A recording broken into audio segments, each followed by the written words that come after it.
So today we're going to talk about AI in the tutoring industry. I knew instantly that this is going to change the world. Its ability to support teachers is very strong. Basically a moment where you're just like, okay, the world has changed, the world is going to be different from now on.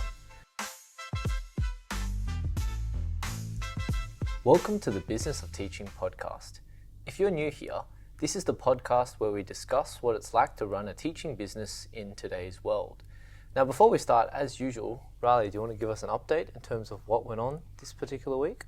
Oh yeah, so this week was focused on really making the sending message functionality as efficient as possible. For ArcPlatforms chat, Yeah, for right? ArcPlatforms chat. You know, we're aiming to get everything as smooth and fast as, WhatsApp. Yeah, fantastic. And, I was playing around with it the other day and look, it's pretty damn good. But there's obviously some, there's still some things that we want to just make it like world class. Do you know what I mean? It's getting there. Anyway. Any specific issues so far in sort of implementation of that? Well, the whole process of sending a message and delivering it all, it was done quite a number of months ago, and I looked into it with fresh eyes, I would say, and really just stared at it for a bit and loaded it all into my head and thought, okay, there's an error. There's not an error, but there's an efficiency room for improvement over in that area, and that's how I did it. Fantastic. Yeah. And look, I'm sure the ladies and gentlemen would want to sort of give that a try and see the difference as well. Yeah. Fantastic. Well, let's jump right into the content of today's episode. If you want to introduce the topic, Riley. So today we're going to talk about AI in the tutoring industry. Yeah. As of today. So I'm going to ask you some questions and I'm going to see what you think, right? Fantastic. Well, so fire away. What were your initial thoughts when AI burst onto the scene back in 2022? Specifically, I guess the chat GPT moment is what we would call AI, generative AI. Yeah. What were your thoughts back then when you first saw it? Yeah, I mean, this is a great question. At the time, it was, I think, either November or maybe late November or early November. Yeah, it was in November. Yeah. I remember when I first saw it, you actually showed me it and told me to look into it. And I think I spent 10 minutes looking at it and I was gobsmacked. I knew instantly that this is going to change the world. It was just one of those things where I'd imagine back in 2009 when the iPhone first released, it'd be pretty similar to that, right? Or the Sputnik moment, basically a moment where you're just like, okay, the world has changed. The world is going to be different from now on.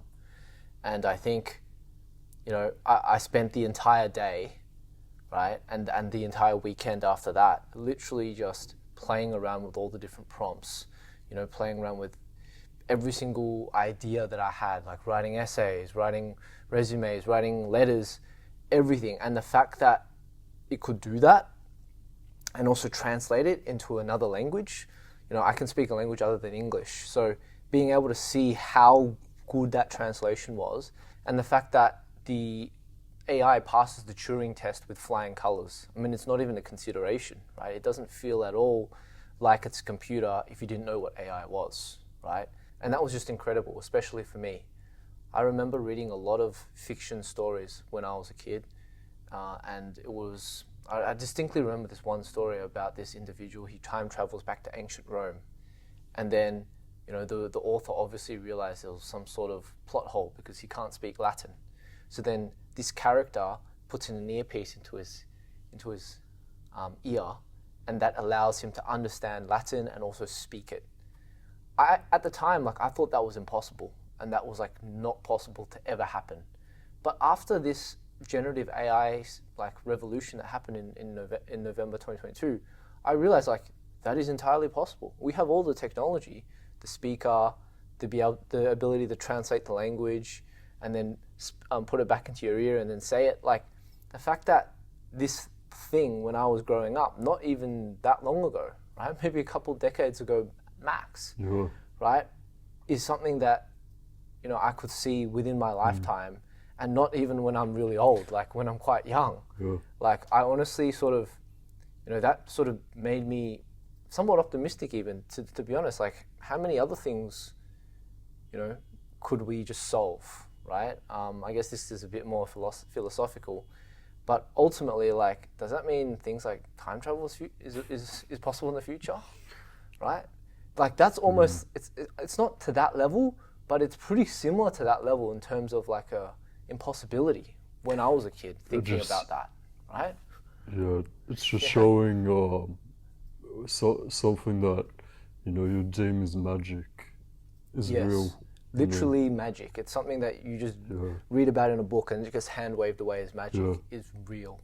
Yeah. Our time travel, I don't know the physics of that. Yeah. I know bits, ones and zeros, but the atomic world, that's it's gonna be a bit different to solve via a computer's ones and zeros, but we'll see. But you know what I mean? Like, it's on that level of like just science fiction for me. Yeah. When I was a kid. Yeah. But yeah. So anyway, like, just going on, basically, just to sum it up, it just blew my mind, and we knew that it was going to change the world, right? Yep. And our feeling was, okay, how can we harness the power of AI and help to be a part of that change? And I think this is one of the big catalysts for why we thought, a management solution has potential. A new management solution has potential to like really disrupt the industry, because AI is something that is new, right? Relatively speaking, and it's something that people haven't really adopted in this space. At least in the management space. So that goes on to, I guess, my second question: how is AI currently being used in the tutoring industry? So, I'd say there's a couple ways AI is being used right now. So, I think fundamentally it's being used to help teach and to help manage the teaching. So, let's start from a more technical perspective. We know there's a fair few companies out there who have their own whiteboards or have their own virtual conferencing. And there's a lot of AI being built into that, whether it be transcripts, right? So you can read through entire lessons and what the teacher's been saying and the student's been saying and vice versa. You've also got, potentially AI built into whiteboards to generate random questions, to, even do some rudimentary marking, right? At least the more objective subjects, right? Like maths. And these are obviously very useful, and these are things that, I sort of wish I had when I was growing up as well, right? So that's one side of it. But then the other side of it is you have the teachers themselves.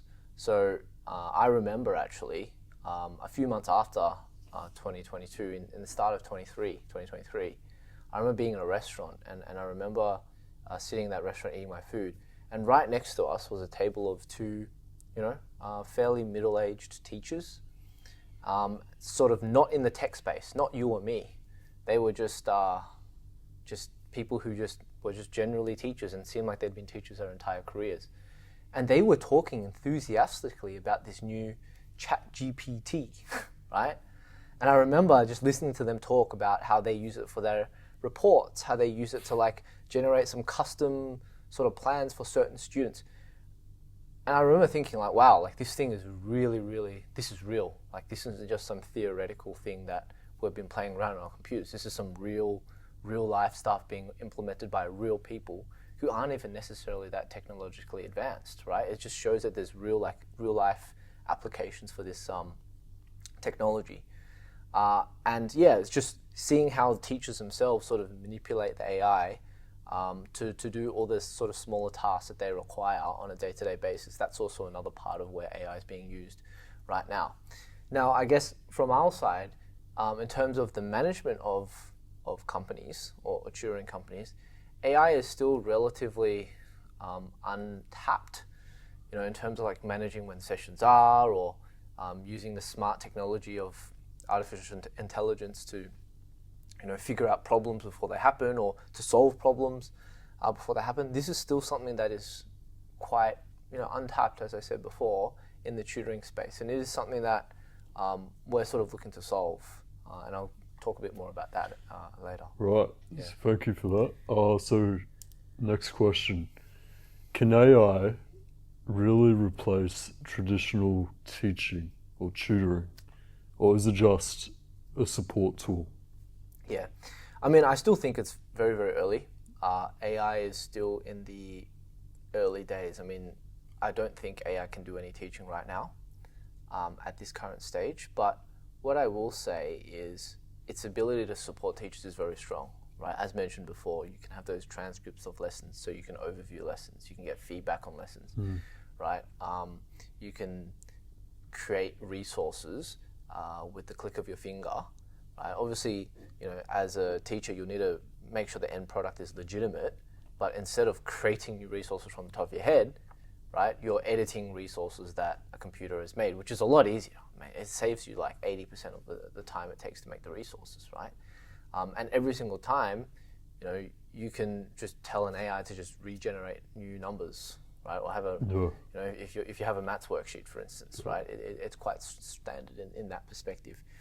So I think it's a very strong resource, but in terms of whether we can go into a world where you have, let's say, all the students sitting in front of a computer and getting their own AI tutor, that computer tutor, who's walking them through all the concepts step by step and basically solving every issue that they have.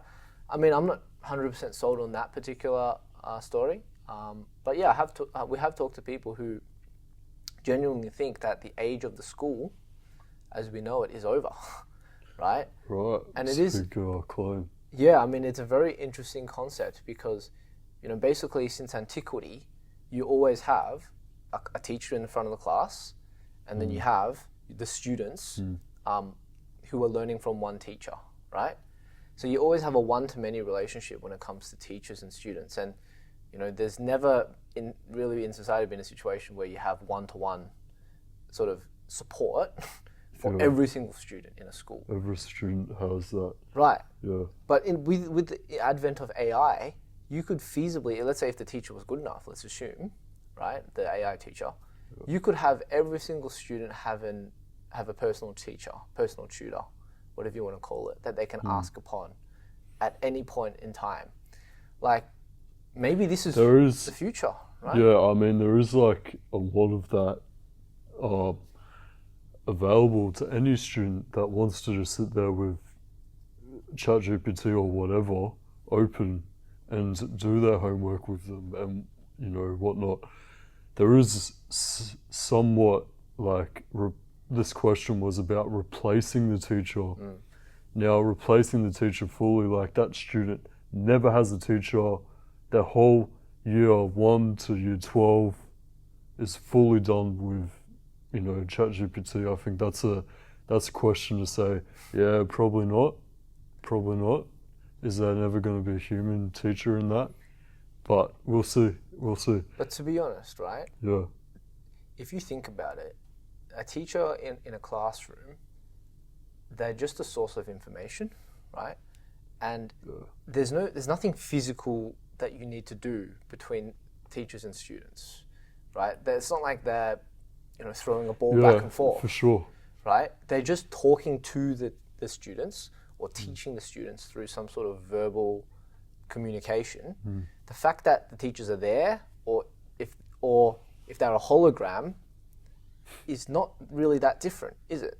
No, it's not. There will be. Yeah. We're going to talk about this another time in more detail about what differences and benefits that AI is sort of lagging behind in at the moment. But yeah, there probably will be a future where it isn't far off saying that maybe the teacher profession won't exist.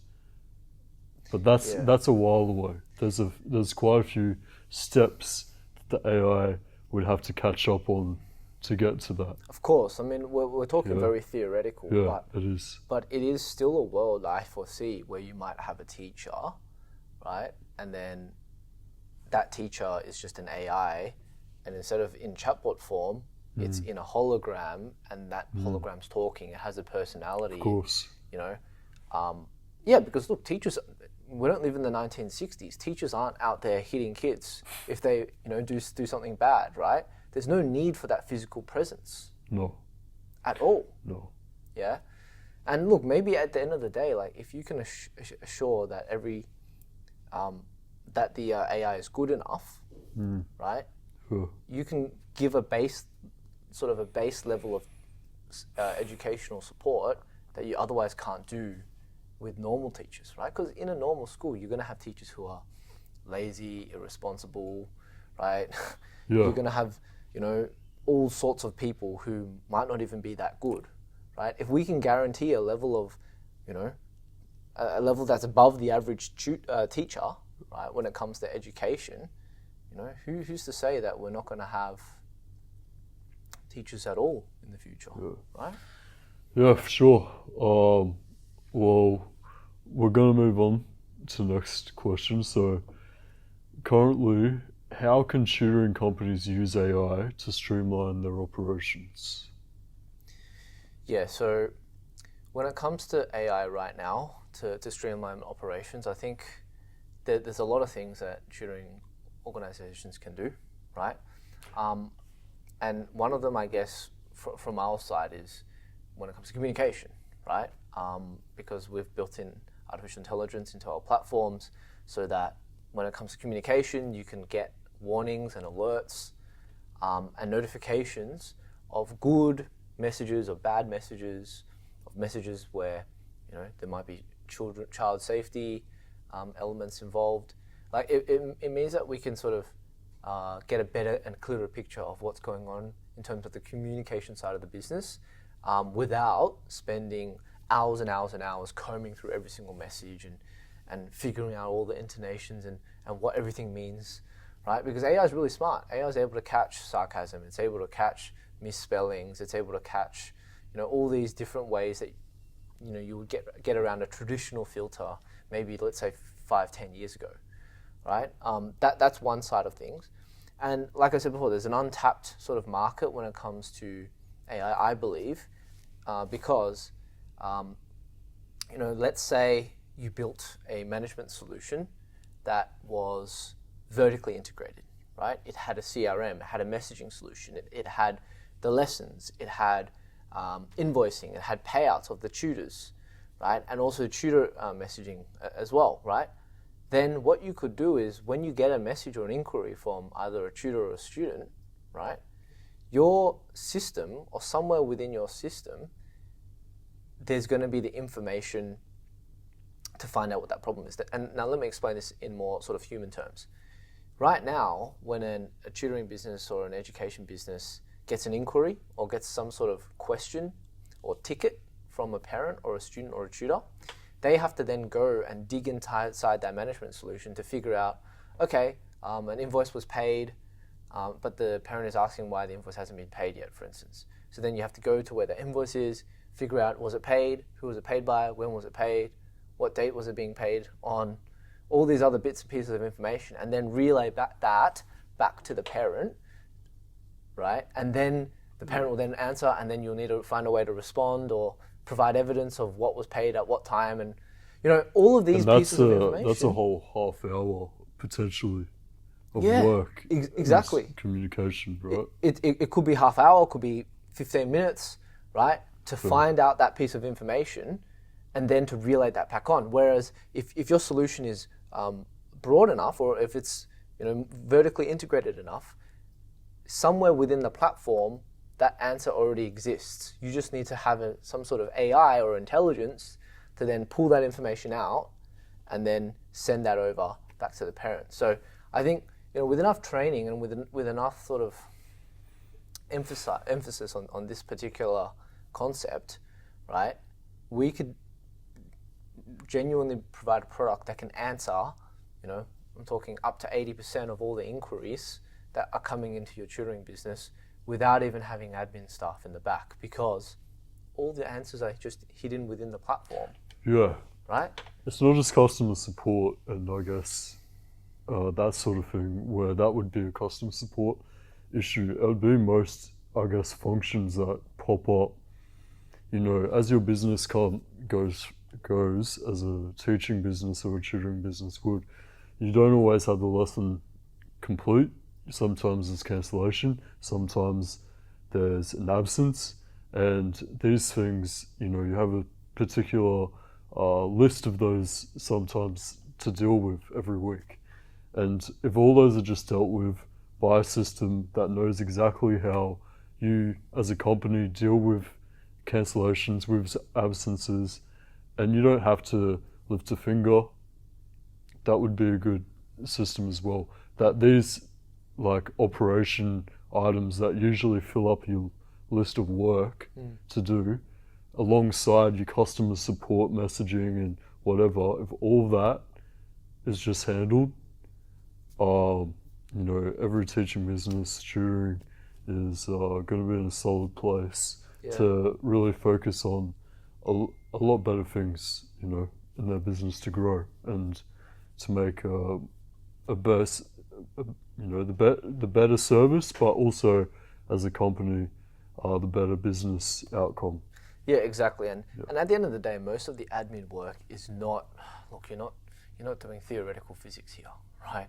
You're just finding the problem and then either sending that back or, sending the solution to the problem, right? It's not like, you're not doing anything that requires tough, mental ability. Yeah. But it just fills up your time. Yeah, it just fills up your time. All these little things. Right, and then as you hire more admin staff, there's this siloing of information as people sort of take each other's shifts, and then you need to hire managers on top. Like, it's just so annoying, right? And it's expensive hiring people. If you could have some sort of solution that can cut down all the easier work or all the more like work that you see that comes in all the time, then that can save you tremendous amounts of effort, energy, and funds. Even as a small company that doesn't particularly have that scale where they've got an admin staff and they've got multiple potentially, if you're just a tutor, you don't want to worry about the business side, right? Yeah. You want to have your system that does all the business work in the background, and you show up and do what you're good at, in that allocated time every week with your student, that one-on-one, or your group, and you're always just showing up to do it, and then you leave, and the business just is handled and taken care of, which is what this technology allows, and that is, what we are building towards at ArcPlatforms. Yeah. So I'd just like to add quickly as well, once the AI gets into calling, so once calling becomes, normalized into the AI stream, like this is even more powerful. So instead of, just sending a text or something like that, you can make an outbound call and explain it in real time, what the issue is. And look, it's not going to be too long before that becomes a proper thing as well. Yeah. Okay. So those were some good answers to those few questions, and that's it for now. I'm going to let you finish. Yeah, to finish off the podcast, obviously we always talk about what we learnt this week. Yeah. And this week it's your turn, Riley. What do you have for us? Right, so one thing that I learnt this week, I would say that right now it's the end of February 2025. At the start of February, the big, AI feature release was what they would call deep research, right?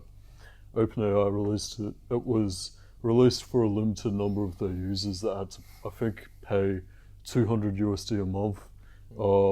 And I have just gotten access to it myself and a lot of other users who are on ChatGPT+.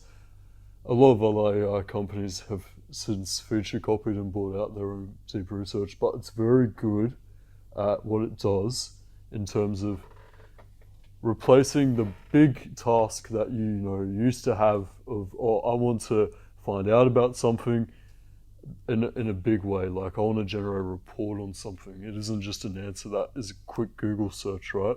It's like I'm combing through potentially 20 plus websites, PDFs, sources, and this is what this does. It autonomizes that process and comes back with a comprehensive report of whatever you've queried. So say if you wanted to get into the tutoring business, you know, you're probably going and you're searching up, I want to start a tutoring, coaching business, and then on Google right now you'd have a list of websites saying you need to do this, you need to do this. What if you want to have a full report of how you started, the market, the potential for your, like, in your market, if you're in Australia, if you're in the United States, and basically it's amazing. It does take a while. If you set it up with a task, it's going to take, you know, at least 10 minutes to go through. It has a lot of sources it goes through, and it comes back with a huge report. And yeah, I really think it's one of the best releases in recent memory for the whole AI space. Yeah, well, I guess I think as our viewers, you should give that a sus, as the young kids say these days. Yeah, deep research. Deep research. That's it from me. So that pretty much wraps everything up. Please give our socials a like, and we'll see you next week.